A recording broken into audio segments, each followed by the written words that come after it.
for a money. No, because without money life is okay running, but why we demand for a money? So money is the most liquid for all assets, so we already learned it.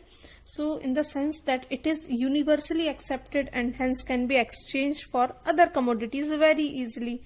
Okay, so it has an opportunity cost.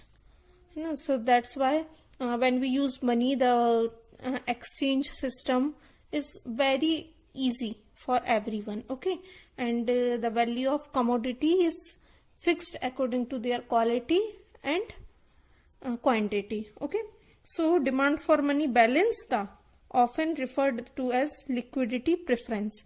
So people's desire to hold money balance broadly from two motives. Okay,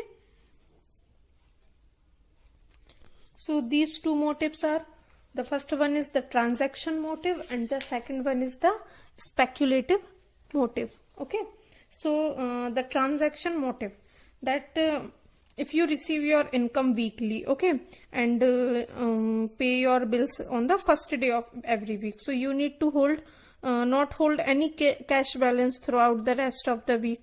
So you may as well as ask your employer to deduct your expenses directly from your weekly salary and deposit the balance in your bank account. Okay, so but our expenditure pattern do not normally match our receipt. So people earn income at distinct point of time and spend it continuously throughout the interval. So suppose you earn rupees 100 on the first day, okay, of every month and run down this balance evenly over the rest of the month. Thus, your cash balance in the beginning and at the end of the month are of 100 and 0. Okay, respectively. In the beginning, it was 100 and at the end of the month, it was 0, nil. So, your average cash holding then can be calculated as a 100 plus 0 divided by 2. Okay, that means rupees 50. Okay. So with which you are making transaction worth rupees 100 per month.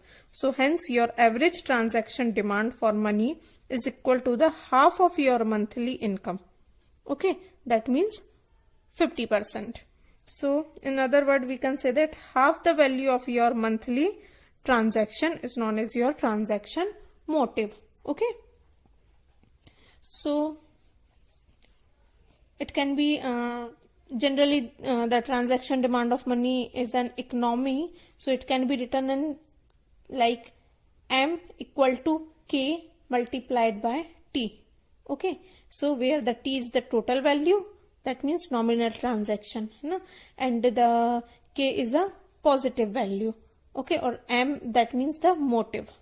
Okay, after it, second one is the speculative motive. So the speculative motive means suppose an individual may hold her wealth in form of landed property. Okay, so property like bond, money, etc. So for simplicity, let us club all form of assets other than money together into a single category called bonds. Okay, so typically bonds are paper bearing the promise of future stream of monetary return over a certain period of time. So these paper are issued by the government or a firm of borrowing money from the public, and they can be tradable in the market. So consider the following two period bonds. A firm wish to raise a loan of 100 rupees 100 from the public. Okay, so it issue a bond that assure rupees 10 at the end of the first year and rupees 10 plus the principal of rupees 100 at the end of the second year. Okay, 10 for the first year and 10 for the second year. So such a bond is said that its face value is rupees 100. Okay, so a maturity period of 2 years and a coupon at the rate of 10%. So assume that the rate of interest prevailing in your saving bank account is equal to 5%.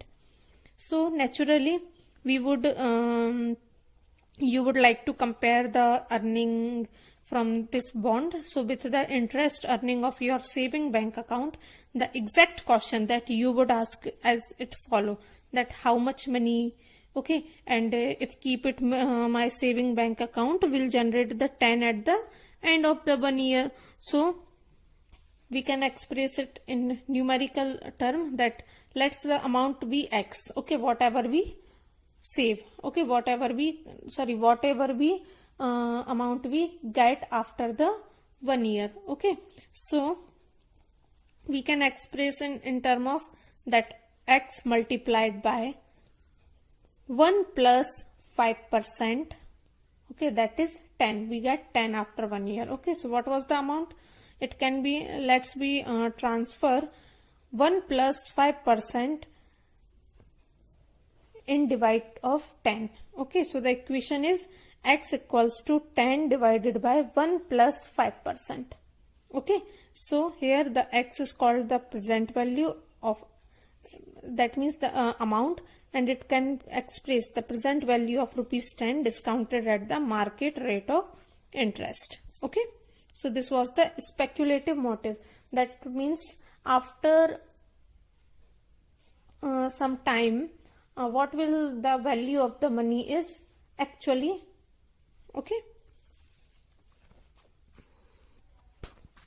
so after the meaning of money and motive of the money and the use of the and function of the money, the question is arise that how we get money.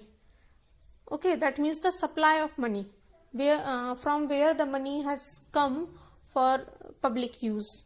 Okay, so we all know that in India the authority of monetary and currency is in the hand of the RBI. Okay, so by supply of money, generally we mean that the total quantity of currency in an economy at a particular time. Okay, so money supply refer to the current with the public and demand deposit with commercial bank. Okay, so in modern economy, money consists mainly for currency notes and coin issued by the monetary authority of country. Okay, so in India, currency notes are issued by the Reserve Bank of India, that means RBI. Okay, so which is the monetary authority in India. RBI is also called the Central Bank of India also.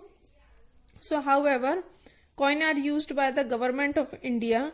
So apart from currency notes and coin, the balance of in saving or the current account deposit held by the public and commercial bank is also considered as the money.